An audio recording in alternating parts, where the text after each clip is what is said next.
University মই বৰ্তমান কটনত উপস্থিত আছোঁ কিবা এটা সৰুকৈ অনুষ্ঠান এটা আছিলে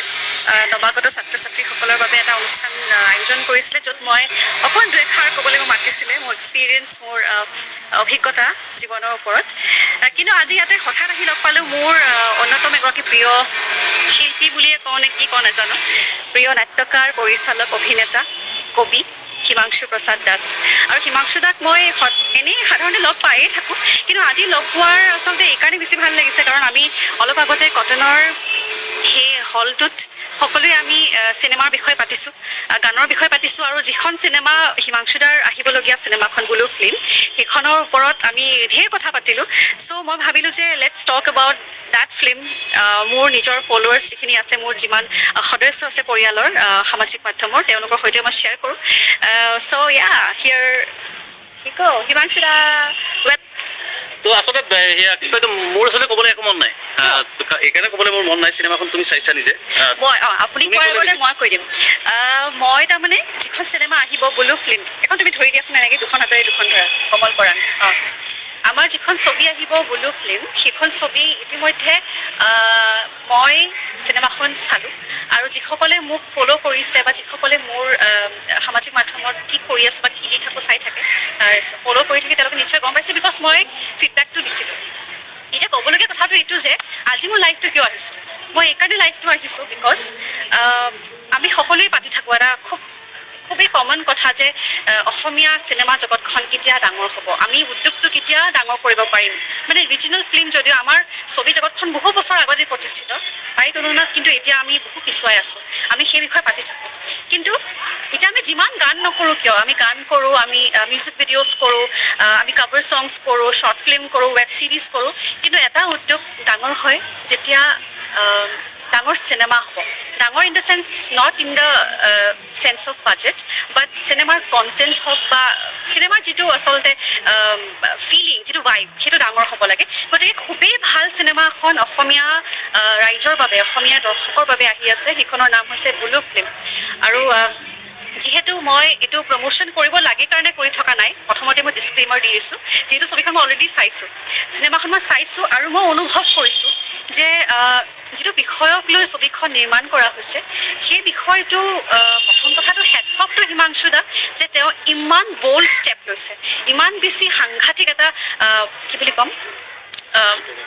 ষ্টৰি লাইনটোতো কমেই বাৰু মই বল্ডৰ আৰু এটা সাহসী ষ্টেপ লৈছে সেইটো প্ৰথম কথা দ্বিতীয় কথাটো হৈছে যে কাহিনীটো প্ৰথমতে ইমান হাঁহি থাকোঁ আমি সকলোৱে হাঁহি থাকোঁ এখন খুব কমেডি ফিল্ম যদি আমি ক'বলৈ যাওঁ খুব কমেডি ফিল্ম তেতিয়া পিছুৱাই কিয় আছা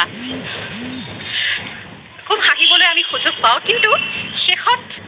এটা সাংঘাতিক টুইষ্ট আছে যিটো টুইষ্টে আপোনাৰ জীৱনৰ তাৰমানে বহু কথাই হয়তো আমি বহু বিষয়ৰ ওপৰত আলোচনা কৰোঁ বা আমি বহুত কথা পাতি থাকোঁ বা ভাবোঁ কিন্তু বহু কথা এনেকুৱা থাকে যিবোৰ আমি কেতিয়াও সামাজিকভাৱে প্ৰকাশ কৰিব নোৱাৰোঁ হয়তো সেই কথাবিলাক ছাবকনচিয়াছ মাইণ্ডত থকা কথাবিলাক হিমাংশুদাৰ ছবিখনৰ জৰিয়তে আমি আৰু এবাৰ ভাবিবলৈ বাধ্য হৈ যাওঁ আৰু মই সেইকাৰণে পাৰ্চনেলি বিচাৰিছোঁ ছবিখন প্ৰত্যেকজন দৰ্শকে চাবলৈ আহক ছবিগৃহলৈ অহা 9 ছেপ্টেম্বৰত কিয়নো অসমীয়া ছবি জগতখনৰ ওপৰত আমাৰ কেৱল সাংস্কৃতিক কৰ্মীসকলৰ দায়িত্ব নাই অসমীয়া ৰাইজৰো দায়িত্ব আছে হয় মই বুজি পাওঁ যে কণ্টেণ্ট থাকিলেহে মানুহ চাবলৈ আহিব কিন্তু এইবাৰ কণ্টেণ্ট বৰ ধুনীয়া এটা কণ্টেণ্ট আপোনালোকৰ মাজলৈ আহিব যিখনৰ নাম বুলু ফিল্ম আৰু মই বহুত কথা কৈছোঁ ভাগৰি পৰিছোঁ গতিকে হিমাংশুদাৰ পৰা মই ইনষ্টাগ্ৰাম প্ৰথমতে মই ধন্যবাদ জনাইছোঁ তোমাক যে তুমি চিনেমাখনৰ কথা ইমান ধুনীয়াকৈ ৰাইজক সঁচা কথা কৈছোঁ আচলতে একদম আৰু সেইটোৱে আচলতে ভাল লাগে এইটো সেইকাৰণে ভাল লাগিছে যে চিনেমা এখন যদি দুৰ্বল হ'লহেঁতেন চিনেমাখন যদি মই নিজে সুখী নহ'লোহেঁতেন বনাই উঠি এতিয়া চাগে মই ডেফিনেটলি তেনেকুৱা হয়নে কেনেকৈ ক'ম মানুহ কেতিয়াবা আমাৰে হয় গান এটা বনালোঁ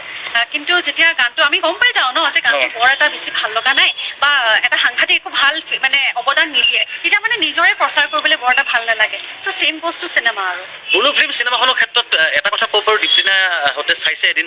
এটা ঘৰুৱা পৰিৱেশত চিনেমাখন আৰু সেইকাৰণে চাগে দীপলিনা বহুত এক্সাইটেড হৈ আছে 9 তাৰিখৰ কাৰণে আৰু এইটো জানো যে চিনেমাখনক লৈ যোৱা দিনকেইটাত বহুতে গালিও দিছে যে কি নাম দিছে এইবিলাক বুলু ফিল্ম, কিন্তু দীপলিনাই যে ক'লে যে আচলতে নহয়, নামটোৰ লগত সেই চিনেমাৰ লগত কোনো জড়িতই নহয়।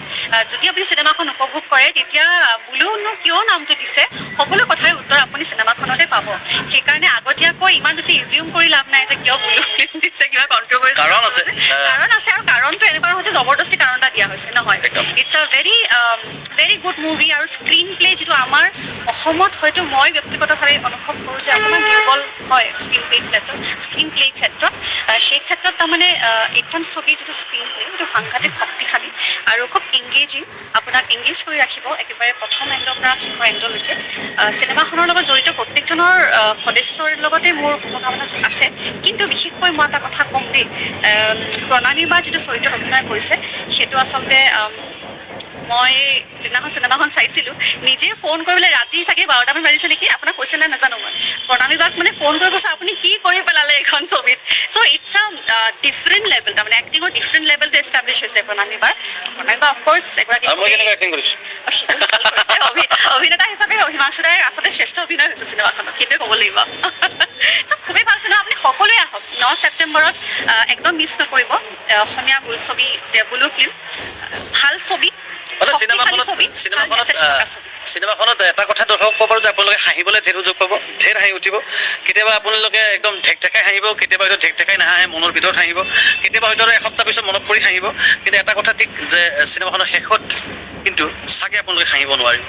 এণ্ডিঙত, আৰু সেইটোৱে চিনেমাখনৰ চাগে গোটেই অৰ্থটো তাতে লুকাই আছে। বাকী একো নকওঁ, আকৌ এবাৰ দীপলিনাক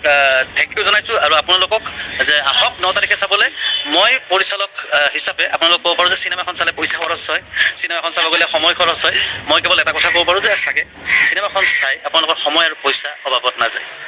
থেংক ইউ ছ' মাছ। আৰু